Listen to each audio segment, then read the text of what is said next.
만약에 여러분이 동시에 두 곳으로부터 파티 초대장을 받는다면 기분이 얼마나 좋을까요? 그리고 고민하겠죠? 어디를 가야 할까? 여러분의 파티 참가의 기준은 무엇일까요? 얼마나 유익할까입니까? 아니면 얼마나 재미있을까입니까?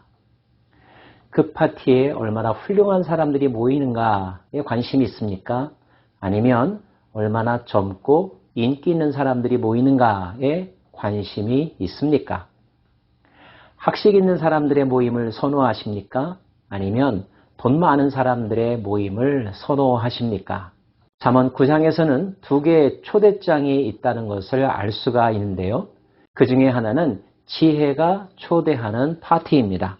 지혜가 그의 집을 짓고 7 기둥을 다듬고 짐승을 잡으며 포도주를 혼합하여 상을 갖추고 자기의 요정을 보내어 성중 높은 곳에서 불러 이르기를 어리석은 자는 이리로 돌이키라. 또 지혜 없는 자에게 이르기를 너는 와서 내 식물을 먹으며 내 혼합한 포도주를 마시고 어리석음을 버리고 생명을 얻으라. 명철의 길을 행하라 하느니라. 음식을 잘 준비했습니다. 거리의 사람들을 부르죠. 어리석은 사람들, 지나가는 사람들 모두 초청 대상입니다. 이것에 와서 생명을 얻으라고 말하고 있습니다. 그 파티에선 주로 어떤 일들이 일어날까요? 먹는 것도 물론 있었지만 이후의 내용들을 살펴보면 교훈을 함께 나누는 자리라는 것을 알 수가 있습니다. 진지하고 아름답고 교훈이 되는 이야기를 나눈다는 거죠. 참석자 중에는 그런 이야기를 싫어하는 사람들도 있을 것입니다. 잠언은 그러한 자들을 거만한 자라고 말하고 있고 악인이라고 말하고 있습니다. 반대로 귀 여겨 듣고 시간 가는 줄 모르고 끝까지 참여하는 사람들이 있는데 그들을 지혜로운 자라고 말합니다. 그리고 그 지혜로운 자들에게는 지혜가 더해질 수 있기를 원하죠. 지혜 있는 자를 책망하라. 그가 너를 사랑하리라. 지혜 있는 자에게 교훈을 더하라. 그가 더욱 지혜로워질 것이요. 의로운 사람을 가르치라. 그의 학식이 더하리라. 믿음의 공동체가 모인 곳은 다과로만 끝나지 않죠. 다과와 더불어서 큐티를 나눠 합니다. 그가 경험한 하나님과 하나님의 은혜, 그 은혜에 대한 깨달음들을 나누죠.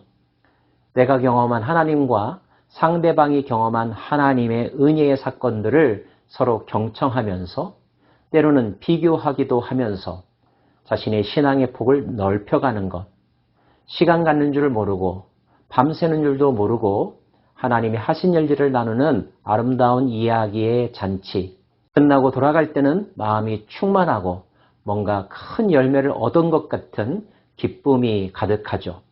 자신에게 참 유익했다, 가기를 잘했다, 다른 사람들도 초대하고 싶다, 이런 소감들을 이야기하게 되죠.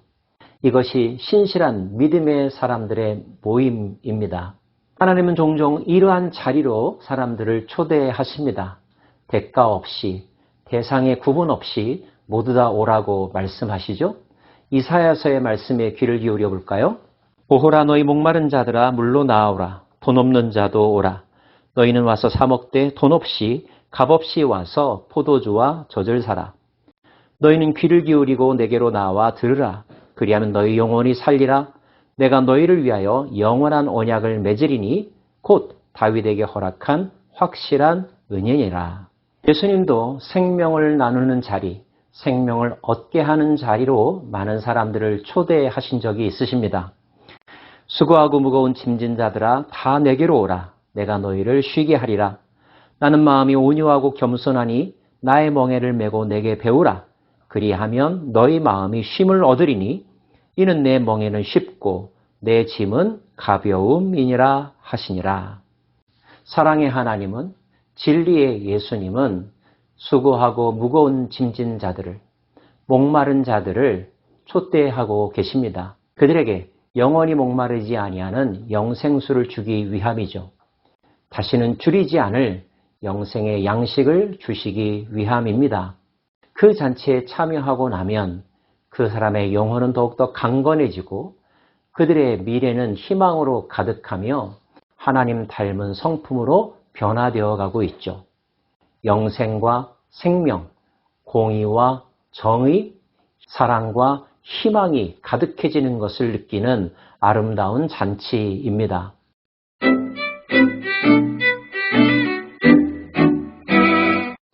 하지만 어떤 사람들은 그런 류의 모임, 파티를 좋아하지 않는 사람들도 있는 것 같습니다. 그 사람들의 관심은 다른 곳에 있죠. 그들의 관심사를 알고 그들을 부르는 자들도 있습니다. 미련한 여인이 떠들며 어리석어서 아무것도 알지 못하고 자기 집 문에 앉으며 성읍 높은 곳에 있는 자리에 앉아서 자기 길을 바로 가는 행인들을 불러 이르되 어리석은 자는 이리로 돌이키라. 또 지혜 없는 자에게 이르기를 도둑질한 물이 달고 몰래 먹는 떡이 맛있다 하는도다. 오직 그 어리석은 자는 죽은 자들이 거기 있는 것과 그의 객들이 수올 깊은 곳에 있는 것을 알지 못하느니라. 그들의 관심사는 얼마나 자극적이고 재미있는가 하는 데 있습니다. 때로는 일탈의 즐거움을 자극하죠. 몰래 먹은 떡이 맛이 있다고, 훔쳐먹은 사과가 더 달다고, 한번 해보지 않겠느냐고, 그리고 자신의 악한 계획과 행동이 실행되는 것, 성공하는 것에 대하여 박장대소를 하면서 마치 영웅이 된 듯 자랑스러워합니다.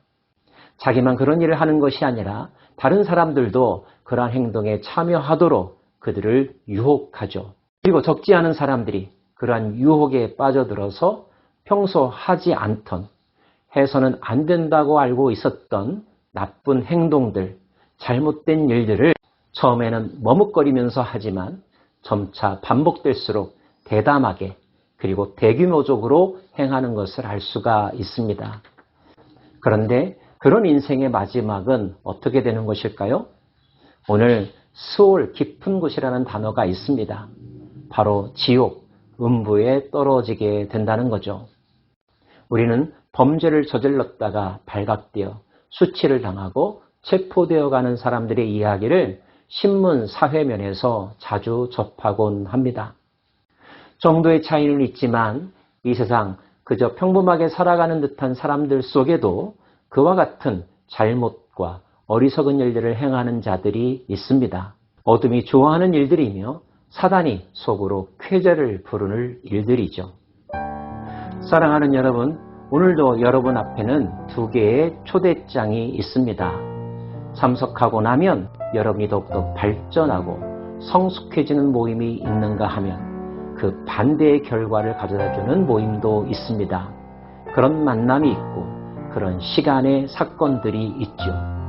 어떤 선택을 하시겠습니까? 당연히 지혜로운 선택을 해야 되겠죠. 하지만 악한 일을 행하는 사람조차도 그 당시에는 자기가 최선을 그리고 가장 좋은 것을 선택했다고 착각하기도 한다는 점.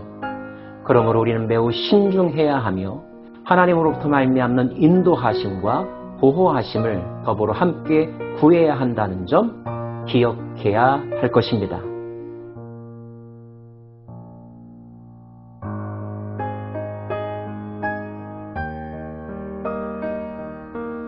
기도하십시다.